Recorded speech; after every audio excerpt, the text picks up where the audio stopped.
Bonjour tout le monde! Aujourd'hui, on va visiter le Kim Fat. J'espère que vous êtes installés bien au chaud. Suivez-nous.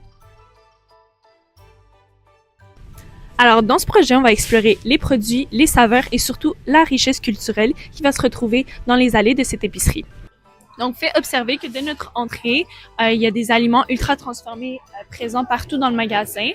On peut observer des chips ici, des pâtisseries au niveau d'ici.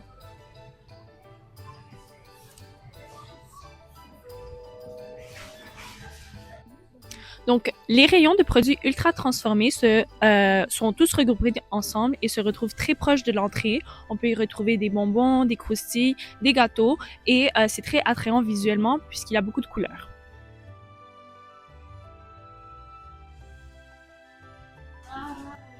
Donc, ici, nous sommes dans le rayon des bonbons, des produits ultra transformés.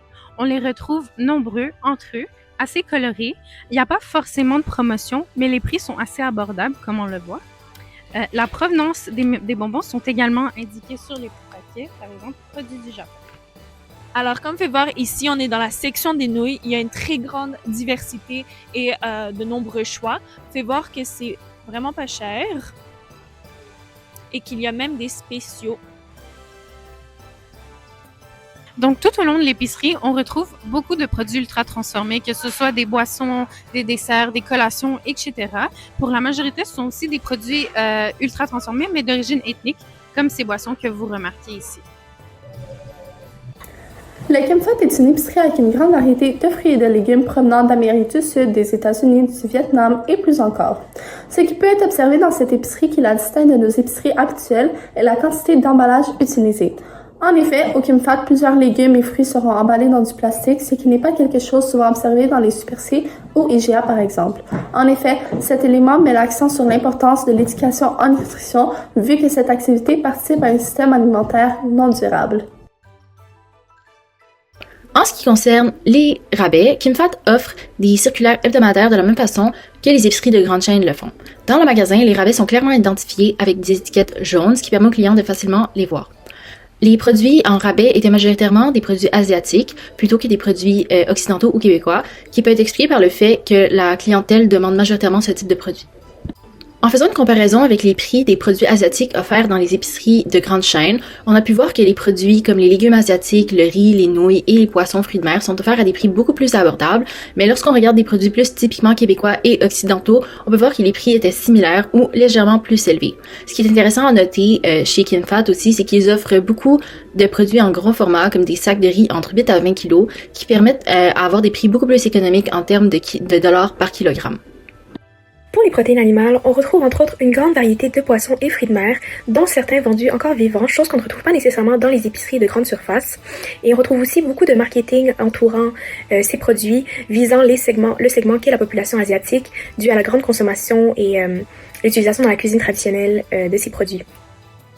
On trouve également une grande variété de protéines végétales, dont le tofu, tempeh et seitan, qui sont très présents dans la cuisine asiatique, ce qui représente un facteur favorable pour la durabilité. Toutefois, on y retrouve très peu de produits laitiers, considérant une grande prévalence d'intolérance au lactose dans la population asiatique. Quant à la viande, on en retrouve préemballée comme dans les épiceries de grande surface, mais Kim Fat offre aussi un service de boucherie avec des pièces de viande plus spécifiques à la cuisine asiatique, comme les abats, le pied de porc, le pied de poule, etc. Encore une fois pour cibler le segment qui est la population asiatique. Dans cette dernière section de la vidéo, on va voir comment l'environnement chez Kim Fat influence les choix alimentaires de ses clients. D'abord, la section des prêts à manger chauds et des plats à prix abordables. On va y retrouver des plats de riz, de nouilles, de sautés, souvent vendus en portions individuelles. Ils répondent aux besoins des clients pressés avec peu de temps ou d'énergie pour cuisiner. Ici, le magasin va offrir une solution rapide et qui peut facilement remplacer un repas maison. Le prêt-à-manger congelé prolonge cette offre de praticité en offrant des dumplings, des rouleaux de printemps, des plats de nouilles. Ce sont des produits qui vont se conserver plus longtemps et limiter le gaspillage. Mais malheureusement, ce sont des produits souvent plus transformés et plus salés. À l'inverse, la grande variété de sauces et de condiments va pouvoir soutenir la cuisine à la maison. Les rangées de sauces et de condiments montrent un autre visage de l'environnement alimentaire que propose Kim Fat. On y retrouve une grande diversité de sauces soya, de marinades, pâtes de curry, sauces piquantes, et ce sont des produits qui vont donner du goût à des aliments de base comme des légumes, du poisson, du tofu et même le riz, et peuvent encourager des repas plus cuisinés à la maison à partir d'ingrédients simples. Au final, KimFat met en avant deux grandes voies pour le mangeur. Autant des options prêtes à consommer, très pratiques, que des outils pour cuisiner soi-même. Selon le temps, le budget ou les compétences culinaires, chaque client va pouvoir naviguer différemment entre ces allées. KimFat attire une clientèle très variée, que ce soit d'abord les communautés asiatiques, entre autres chinoises, vietnamiennes, cambodgiennes. On va aussi retrouver des nouveaux arrivants qui cherchent des produits de leur pays d'origine, des aliments traditionnels. On va aussi retrouver des étudiants ou des nouveaux arrivants qui cherchent des produits alimentaires à bas prix. Également, juste des personnes qui sont curieuses d'en apprendre plus sur la cuisine internationale. Donc, en bref, KimFat, c'est bien plus qu'une épicerie, c'est un point de rencontre culturelle. C'est ce qui résume notre journée au KimFat. Nous, on repart avec nos achats. Merci de nous avoir suivis. À bientôt.